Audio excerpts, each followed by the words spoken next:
బయట మనస్సు చేత గ్రహించబడుతుందంతా కూడా సత్తుగా అనిపిస్తుంది. కానీ ఏతయోహో వైతథ్యం, ఈ రెండు మిథ్యయే. దానికి హేతువు చూపిస్తున్నారు 11వ కారికలో. ఉభయోరపి వైతథ్యం భేదానాం స్థానయోర్ యది క ఏతాన్ బుధ్యతే భేదాన్ కో వై తేషాం వికల్పకః. ఇది మీకు సంక్షేప శారీరకం లాంటి గ్రంథాల్లో కూడా వస్తుంది. నిజానికి కలలో గాని బయట గాని ఈ భేదాన్ని మిథ్యను కల్పించేవారెవరు? అంతా బ్రహ్మమే అవుతే బ్రహ్మ కల్పిస్తుందా అనే ప్రశ్నకి ఈ కారిక సంక్షేపం. ఉభయోరపి స్థానయోహో అని మనం అన్వయించుకోవాలి. ఉభయోహో అపి స్థానయోహో అంటే స్వప్నము జాగ్రత్త అనే రెండు అవస్థలలో భేదానాం వైతథ్యం యది. ఇదెవరు? ఎదుటివాడు అడుగుతున్నాడు. మరి మీరు రెండు మిథ్య అంటున్నారు, కానీ రెండు అవస్థల్లో కూడా ఈ భేదాలు కనిపిస్తున్నాయి కదా. భేదాలంటే ఏంటి అంటే అనుభవించే నేను, అనుభవించబడుతున్నది ఒకటి. అనుభవిస్తున్న నేను అనే దాన్ని మనం కర్తృకారకం అంటాం. ప్రథమా విభక్తులు చెప్పబడుతున్నది కర్తృకారకం. అనుభవించబడుతున్నది కర్మకారకం. దేనితో అనుభవిస్తామో కరణకారకం. ఎక్కడ అనుభవిస్తామో అధికరణ కారకం. దేని కొరకు అనుభవిస్తామో సంప్రదాన కారకం. ఈ విధంగా 6 కారకాలు. ఇవే అసలు భేదాలు. ప్రపంచంలో కర్త, కర్మ, కరణం, సంప్రదానం, అపాదానం, అధికరణం అనే రూపంలో కనిపిస్తుందంతా కూడా భేదం. కాబట్టి భేదానాం అంటే ఘటపటాదులన్నీ కూడా, ఈ వస్తువులు, ఈ పదార్థాలు, ఈ వ్యక్తులు, ఈ సంబంధాలు, చాందోగ్యోపనిషత్తు చెప్పినట్టుగా కలలో మనం పదార్థాలను, ఆ పదార్థాలతో మన సంబంధాలను కూడా అనుభవిస్తుంటాం. ఇవన్నీ భేదానాం అంటే అనుభవంలోకి వస్తున్న భేదాలన్నీ కూడా మిథ్య అనే అయి ఉంటే. ఇప్పుడు ప్రశ్నలు 11వ కారికలో పూర్వపక్షం వాళ్ళు అడుగుతున్నారు. క ఏతాన్ బుధ్యతే భేదాన్. ఈ భేదాలను చూస్తున్నవాడు ఎవరు? అనుభవిస్తున్నవాడు, తెలుస్తున్నవాడు ఎవరు? అంటే ఏంటి? ఎవరికి అనుభవం కలుగుతుంది? ఒకటి, కోవై తేషాం వికల్పకః. వాటిని ఆ విధంగా కల్పించేవాడెవరు?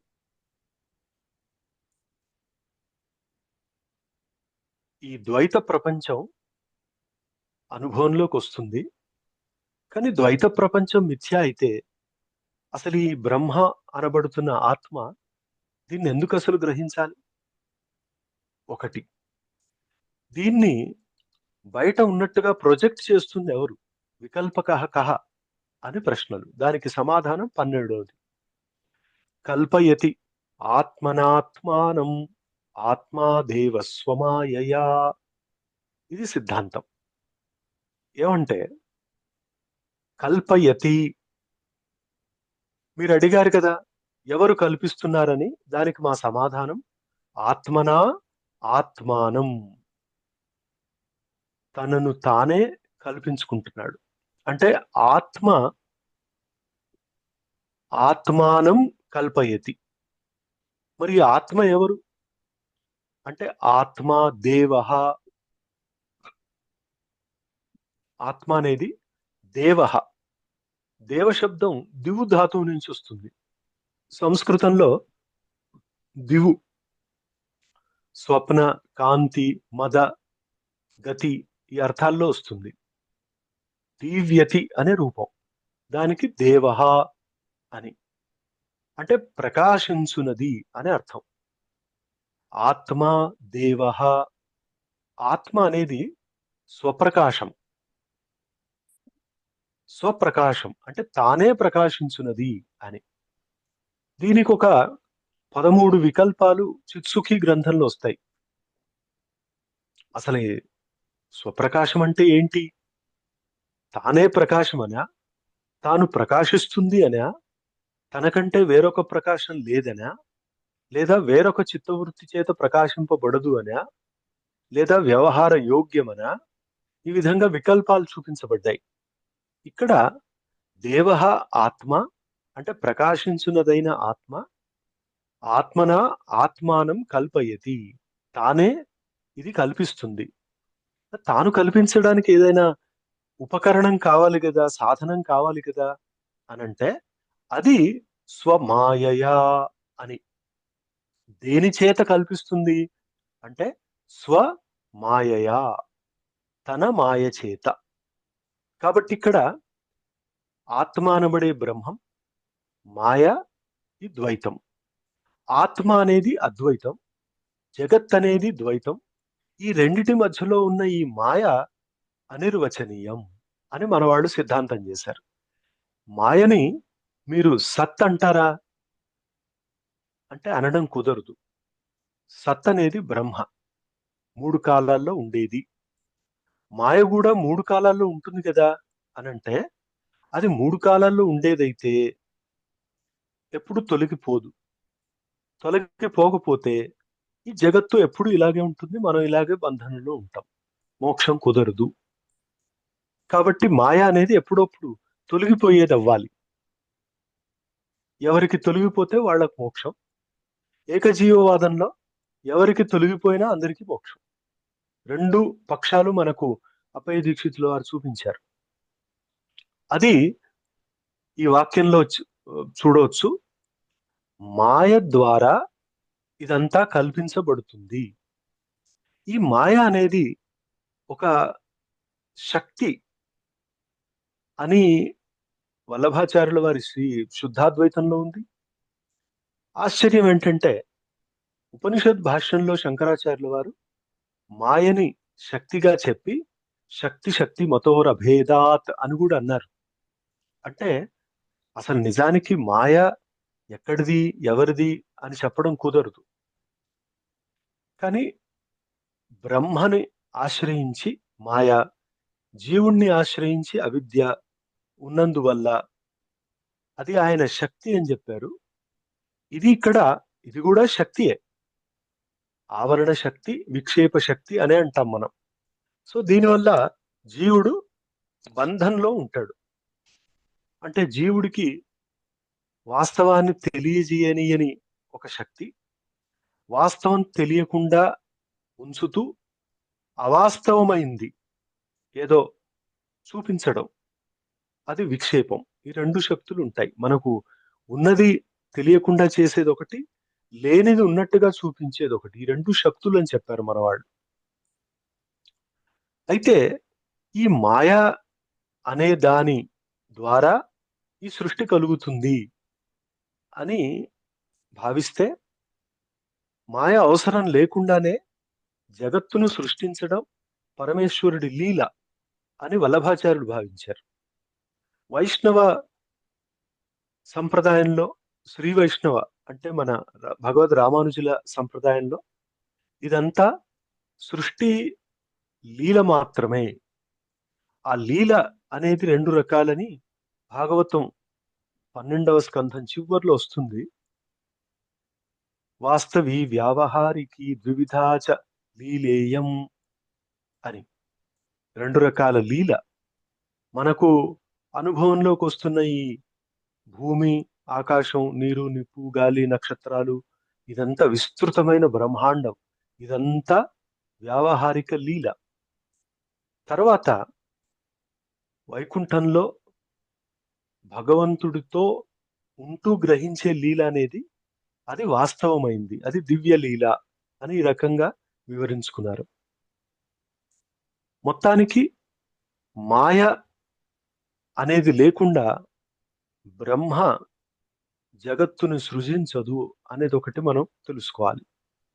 శివశక్త్యాయుక్తో యది భవతి శక్తః ప్రభవితుం నచేదేవం దేవో నఖలు కుశల స్పందితుమపి అని సౌందర్య లహరిలో చెప్పినట్టుగా అసలు మాయ అనే శక్తి తోడు లేకపోతే శివుడైనా ఏం చేయలేడు అని ఒక అతిశయోక్తి ఒక రకంగా చెప్పారు, అది సిద్ధాంతం.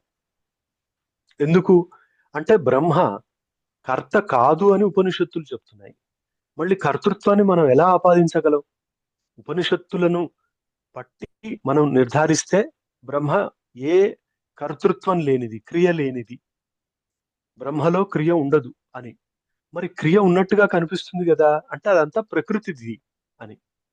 కాబట్టి శంకరాచార్యుల వారు భగవద్గీత భాష్యంలో ప్రకృతి ప్రకృతిం స్వాం అవష్టభ్య సృజామి ఆత్మమాయ అన్న దగ్గర ప్రకృతిం స్వాం అవష్టభ్య, ప్రకృతిం అన్న దగ్గర త్రిగుణాత్మక ప్రకృతిం మాయాం అనే చెప్పారు. ఆ విధంగా భగవద్గీత భాష్యంలో చాలా చోట్ల మనం ప్రకృతి అనే దానికి మాయా, త్రిగుణాత్మక మాయాని దైవీం ఏతాం గుణమయీం అన్నాడు. అక్కడ కూడా మాయాం అని, దైవీహి ఏషా గుణమయీ అన్న దగ్గర కూడా మాయా అని స్పష్టంగా త్రిగుణాత్మకమయ్యింది మాయ, నిర్గుణమైంది బ్రహ్మ అని స్పష్టంగా తేట తెల్లంగా రెండు విడిగా చూపించారు.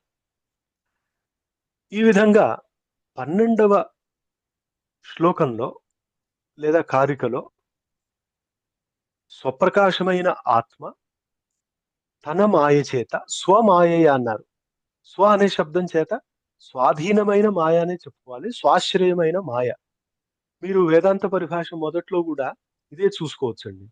అక్కడ కూడా ఈ అవిద్య అనేది యద విద్యా విలాసేన భూత భౌతిక సృష్టయ, యద విద్యా విలాసేన అన్న దగ్గర సమాసాన్ని వివరించుకున్నప్పుడు యద విద్య అంటే యదీయ అవిద్య అని చెప్పాలి. అంటే యద్విషయక అవిద్య అన్నట్టుగా వస్తుంది. యద్ ఆశ్రిత మాయ అని కూడా చెప్పుకోవాలి. మాయ అయితే బ్రహ్మ ఆశ్రయం,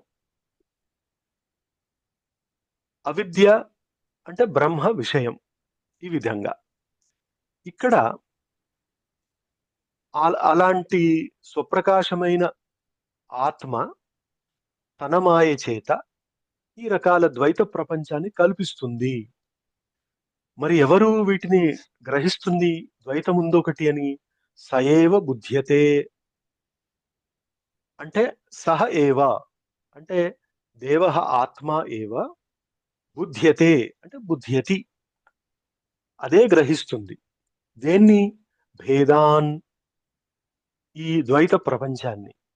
ఇది ఈ విధంగా వేదాంత నిశ్చయ అన్నారు.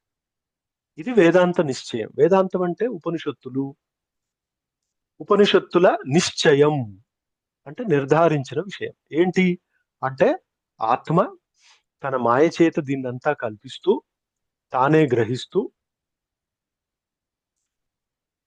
ఉంటుంది. మరి ఇవన్నీ అనేకంగా ఎలా కనిపిస్తున్నాయి అనేది 13వ కారికలో వికరోతి అపరాన్ భావాన్ అంతశ్చిత్తే వ్యవస్థితాన్. ఇది గౌడపాద ఆచార్యుల విశ్లేషణ. వికరోతి అపరాన్ భావాన్ అంతః చిత్తే వ్యవస్థితాన్.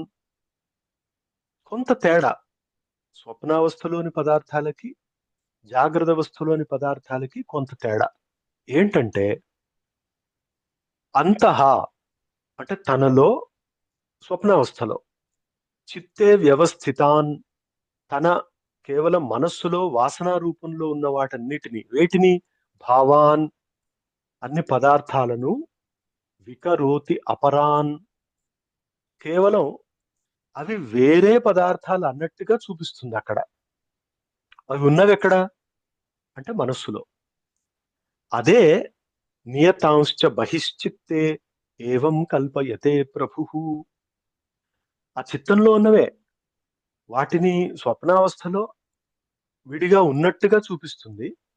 జాగ్రత్త అవస్థలో కూడా నియతాన్ అంటే చాలా నియమితంగా, నిన్న ఉన్నవి ఇవాళ, ఇవాళ ఉన్నవి రేపు అన్నట్టుగా ప్రతిరోజు నియతంగా కనిపిస్తూ దేశకాల పరిమితులు కలిగి ఉంటూ నిజంగా ఉన్నవిగా చూపించేది ఏది? కల్పయతే. ఈ కల్పించడం ఎవరికి అంటే ప్రభు. ప్రభు అనే శబ్దం ప్రకర్షేణ భవతి అనే వ్యుత్పత్తితో ఏదైతే స్వతంత్రమో అది ప్రభు, అది ఆత్మ. సో అది చిత్తంలో కల్పిస్తుంది అన్నారు.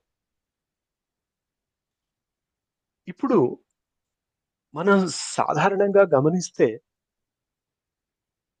చిత్తంలో ఉన్నాయి అంటున్నారు, కలలో చిత్తంలోనే ఉంటున్నాయి. కానీ జాగ్రత్త అవస్థలో చిత్తంలో ఉంటున్నాయి, అవి బయట కూడా కనిపిస్తున్నాయి. తేడా ఉంది కదా. కాబట్టి ఏకకాలం ద్వయకాలం అని మనం వాటిని గ్రహించాలి.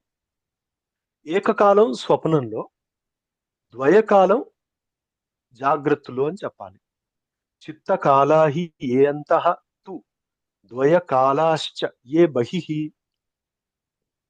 చిత్తంలో మాత్రమే ఉండేవి చిత్తకాలాలు, అంటే ఆ ఆ కాలంలో చిత్తంలో మాత్రమే ఉంటాయి. అవి అంతః స్వప్నంలో లోపట గ్రహిస్తున్నాం. కానీ ద్వయకాలాశ్చ ఏ బహిః, పదార్థాలు కొన్ని మనకు చిత్తంలోనూ ఉంటున్నాయి, బయట కూడా విడిగా ఉంటున్నాయి. కాబట్టి ద్వయ కాలాలని చెప్పాలి కదా. బహిః అంటే జాగ్రత్త అవస్థలో. ఈ విషయం మనకు యోగ సూత్రాల చివరిలో కూడా వస్తుంది. అక్కడ కూడా ఇది చిత్తం ద్వారా గ్రహింపబడినంత కాలం సత్యము అనడానికి వీలు లేదు, ఇవి తాముగా ఉన్నాయి. ఇది సృష్టి దృష్టివాదం, వేదాంతులకి విరుద్ధం. కాబట్టి పదార్థం అంటూ ఒకటి ఉంది అని నమ్మడం ఒకటి, అసలు ఉన్నది చిత్తం, అది కల్పిస్తుంది అనడం ఒకటి. కల్పిత ఏవతే సర్వే. ఇక్కడ అద్వైతుల సిద్ధాంతం ఏంటంటే అది చిత్తకాలంగా స్వప్నంలో ఉన్న, ద్వయకాలంగా జాగ్రత్త స్వప్నావస్థల్లో ఉన్న, కల్పిత ఏవతే సర్వే అవన్నీ కల్పితాలే. విశేషో అంటే వాటి భేదాలు నా అన్యహేతుక, వేరొక హేతువుని కలిగింది కాదు. అంటే ఏంటి అంటే భేదం అనేది వేరొక హేతువుని కలిగి ఉండడం లేదు. మరి ఎలా భేదం కలుగుతుంది అంటే చిత్త కల్పితం. దేని ద్వారా అంటే ఆత్మ ద్వారా. కాబట్టి ఆత్మ తన మాయ చేత ఈ భేదం అనే ద్వైత ప్రపంచాన్ని కల్పిస్తుంది, దీంట్లో ఇంకొక కారణం లేదు అని వీళ్ళు తెలియజేస్తూ, అవ్యక్త ఏవ ఏ అంతస్తు.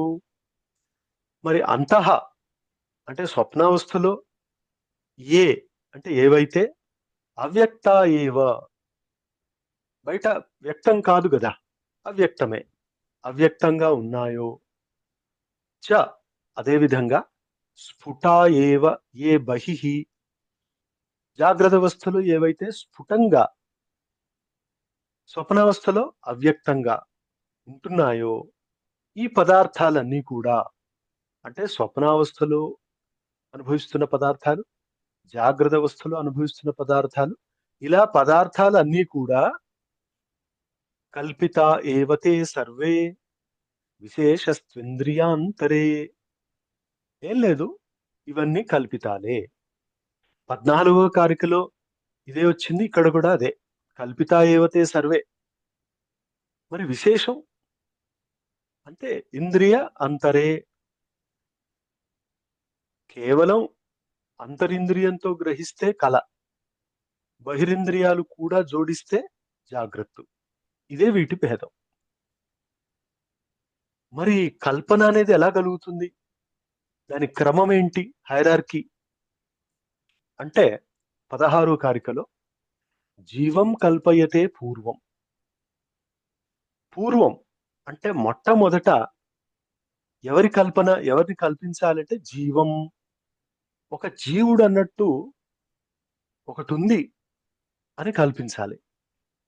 సో జీవ అనేది ఒక కల్పన అని. జీవత్వం అది ఎప్పటి నుంచి మొదలైంది అంటే తెలీదు, కాబట్టి ఏమనాలి, అనాది. షడస్మాకం అనాదయ అని చెప్పినప్పుడు జీవ, ఈశ్వర, విశుద్ధ చిత్, ఇవన్నీ కూడా అనాది అని చెప్తారు. జీవుడు కూడా అనాది. కానీ జీవుడు అనేది ఒక దశ. ఏ దశ అంటే నాకు ఎంతకాలం మనస్సు, బుద్ధి, అహంకారం, చిత్తం ఇవి ఉంటాయో అంతకాలం నేను జీవుడు. సో నేను అనబడుతుంది వీటన్నిటితో కలిసి గ్రహింపబడితే జీవుడు. ఇవన్నీ తొలగిపోతే మిగిలింది శుద్ధమైన నేను. అది ఆత్మ, అది బ్రహ్మ అని శంకరాచార్యుల వారి సిద్ధాంతం. ఆత్మా చ బ్రహ్మ, జీవో బ్రహ్మైవ అనే అన్ని చోట్ల ఈ విషయాన్ని తెలియజేయడానికే ఆయన వాంగ్మయం. ఏమంటే మనకు అంతఃకరణం అనేది ఉన్నంత కాలం జీవదశ. ఇది తొలగిపోతే బ్రహ్మ స్వరూపం. మరి జీవదశ అది తొలగిపోవడానికి అవకాశం లేదేమో, మనం జీవుడిగా ఉండడం శాశ్వతమేమో అని అనుకుంటే అప్పుడు మోక్షం అనేది శాస్త్రం చెప్పడం కుదరదు. కానీ శాస్త్రం మోక్షం అనేది ఒకటి ఉందని మనకు తెలియజేస్తుంది. మరి అలా తెలియజేస్తున్న ఉపనిషత్తులు వీళ్ళందరికీ కూడా మరి మోక్షం అనేది ఒకటి ఉంది అనంటే ఈ జీవదశ తాత్కాలికమని అనిపించాలి కదా. వాళ్లకు ఈ జీవుడు అనేది ఒకటి ఉంది, ఇది నిత్యమైతే మోక్షం కుదరదు అంటే అప్పుడు మోక్షం గురించి చెప్పేవాళ్ళే కారు. కాబట్టి వాళ్ళకు తెలుసు ఎంతకాలం మనస్సుందో అంతకాలం మనం రకరకాల ఆలోచనలు, భావనలు, అనుభవాలు పొందుతుంటాం. దాంట్లో మనల్ని మనం శరీరానికో, మనస్సుకో, బుద్ధికో, అహంకారానికో జోడిస్తూ గ్రహిస్తుంటాం.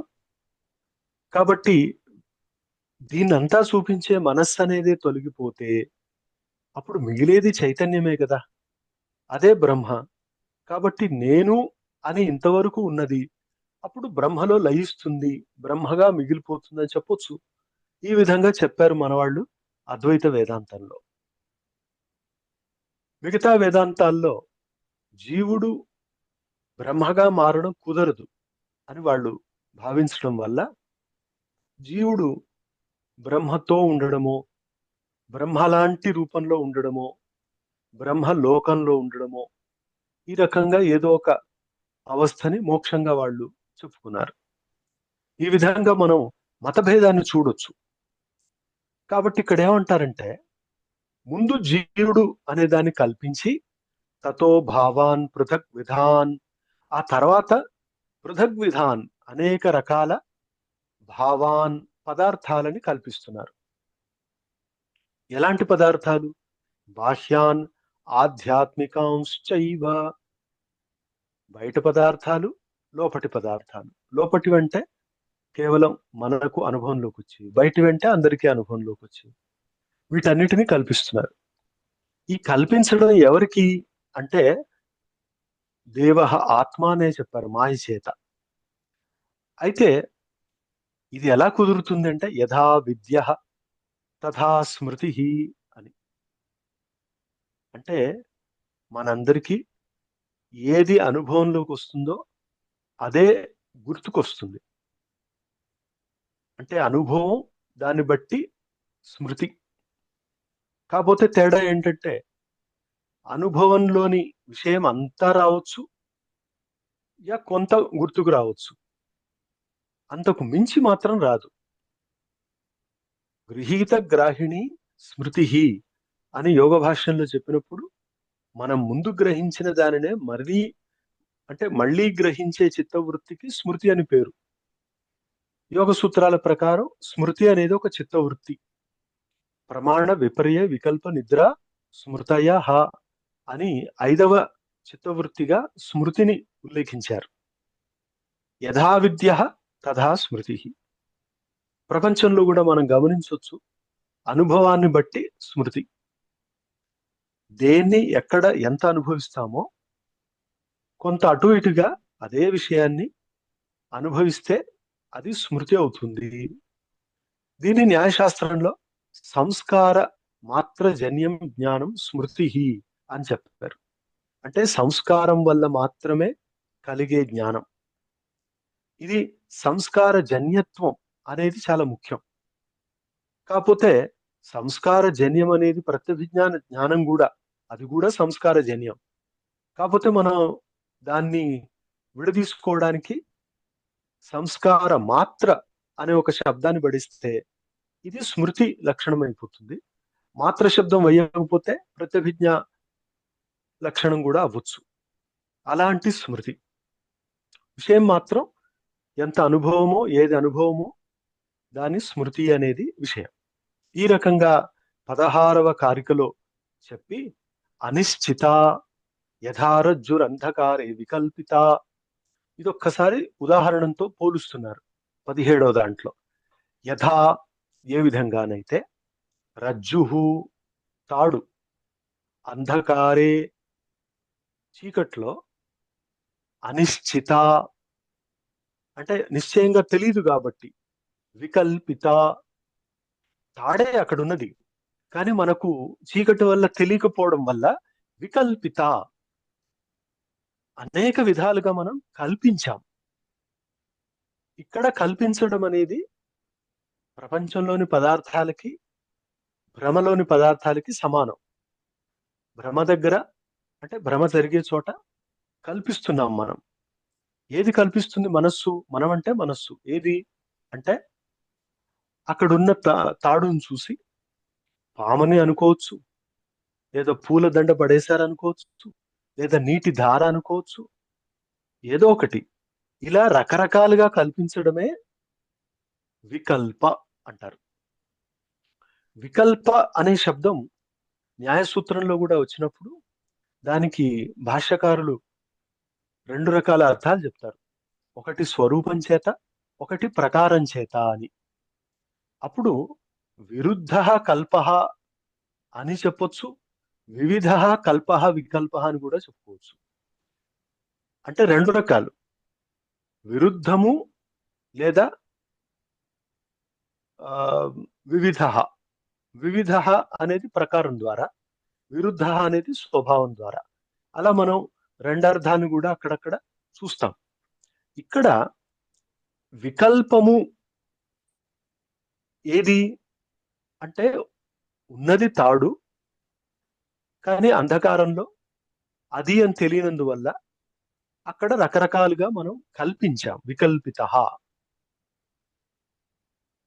అయితే సర్ప ధారాదిభిర్ భావై ఏ విధంగా వికల్పించాం అంటే, ఒకసారి సర్పమని, లేదా నీటి ధార అని, ఆది ఆది అంటే పుష్పమాల అని, ఇలాంటి భావై ఇలాంటి పదార్థాలు అన్నట్టుగా కల్పించాం. అసలు ఏది కాదు.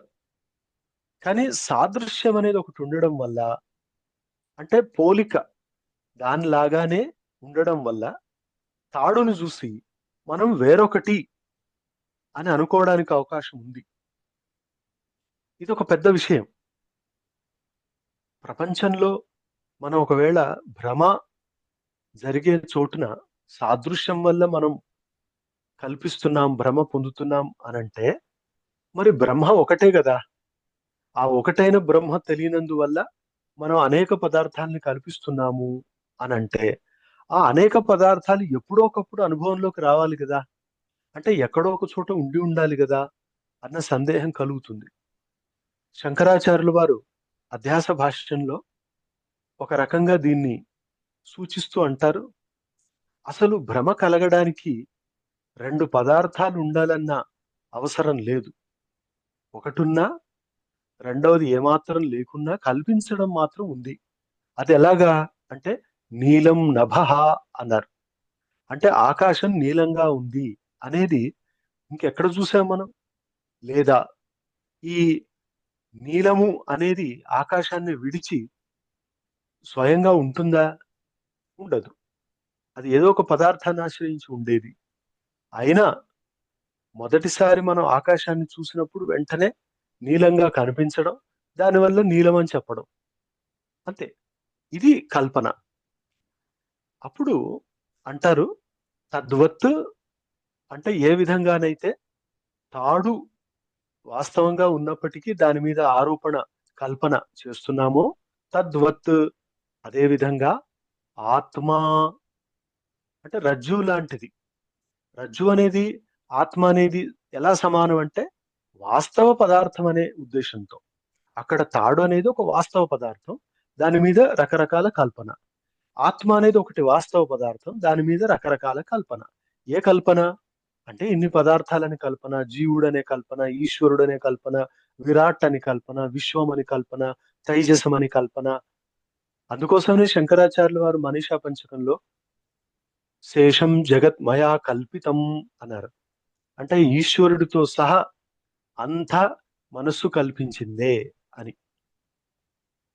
కానీ నిశ్చితాయాం యథారజ్వాం, ఒకసారి ఇది తాడు అని నిశ్చయంగా తెలిస్తే వికల్పో వినివర్తతే, అంతవరకు పామనో దండానో నీటి ధారానో ఏదో ఒక రకంగా వికల్పం కలిగింది కదా, అది వినివర్తతే తొలగిపోతుంది.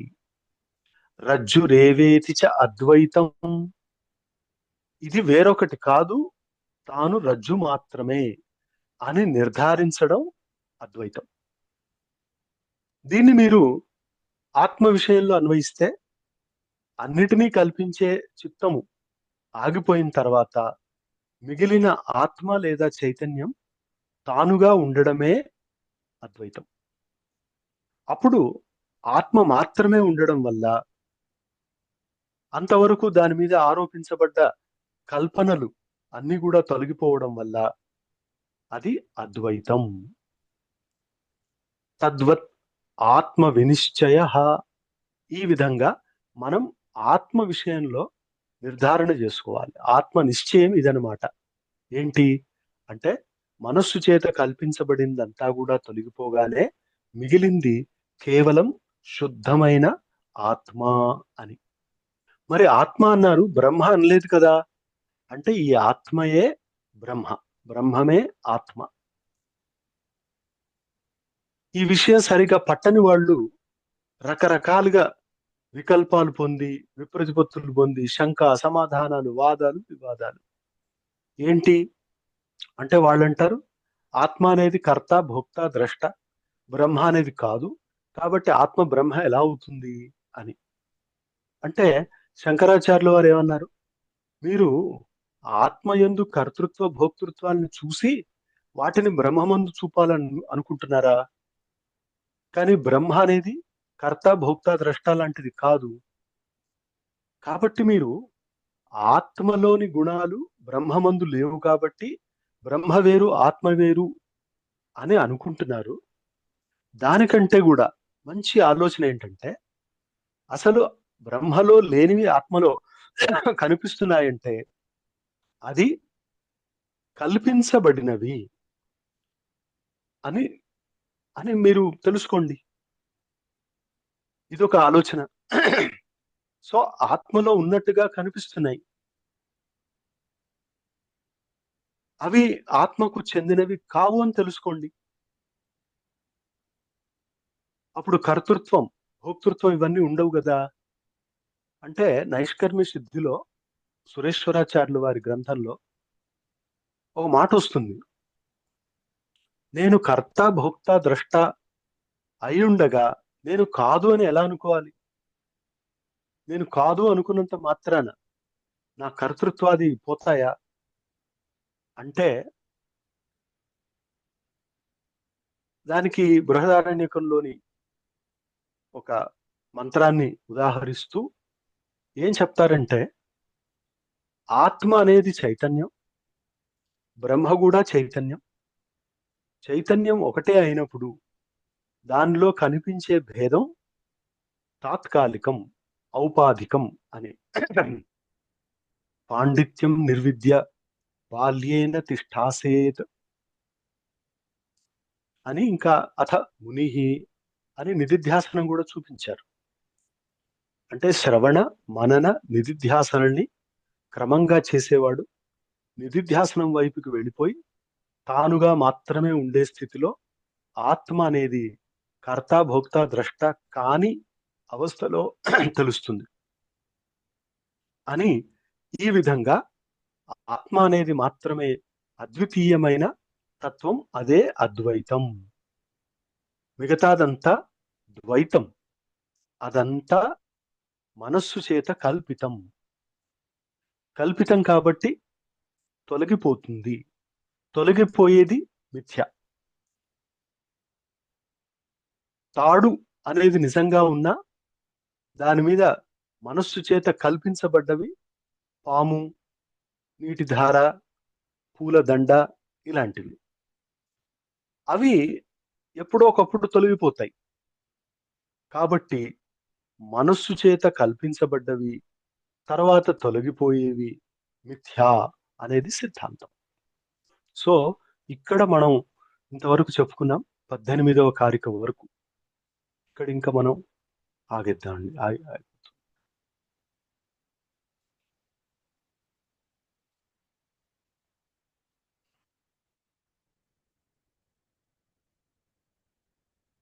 ఓం సహనా భవతు సహనో భునక్తు సహ వీర్యం కరవావహై తేజస్వినావధీతమస్తు మా విద్విషావహై.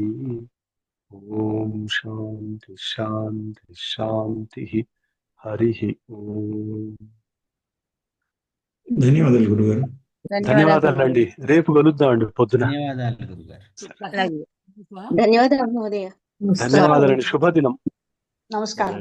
ధన్యవాదాలు గురుగారు. నమస్కారం గురుగారు. నమస్కారం.